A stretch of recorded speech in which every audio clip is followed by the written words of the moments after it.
Blackstone Publishing presents The Name of Death by Klester Cavalcanti, translated by Nick Caster.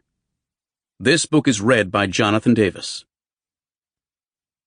This book is dedicated to my parents Deborah and Alcindo, also to my son Diego. Author's Note: It took 7 years of interviews before Júlio Santana authorized me to put his real name in this book. The first time we spoke, in March 1999, he agreed to tell me a story, but did not want to reveal his identity or to allow me or anyone else to photograph him. That's easily understood. The man I started to interview from that day on, at an average of once a month, is a professional killer who in 35 years of work has shot almost 500 people. More precisely, 492 deaths, of which 487 were duly recorded in a notebook, with the date and place of the crime, how much he received for the job, and most important of all, the names of those who contracted him, as well as those of the victims.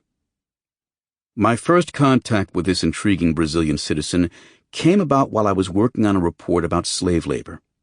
At that time, in March 1999, I was Veja magazine's correspondent in Amazonia, a post I held for a little more than 2 years.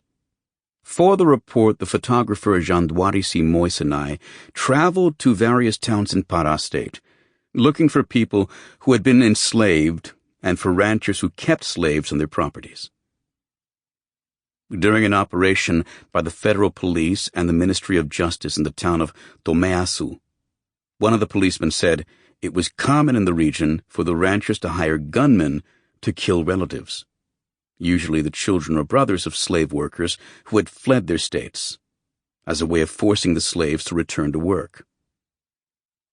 Seeing my interest in talking to one of these killers, a policeman taking part in the operation told me he knew a gunman and would speak to him to see if he can give me his phone number. To anyone who knows how the Brazilian police operate, unfortunately, this friendly relationship between criminals and the police is nothing new. But I only really believed this federal policeman was going to put me in touch with the killer 2 days later, when he contacted me to say he had already talked to the gunman and that I could phone him the next day at precisely 2 o'clock in the afternoon.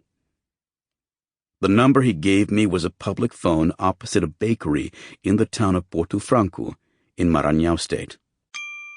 Sample complete. Ready to continue?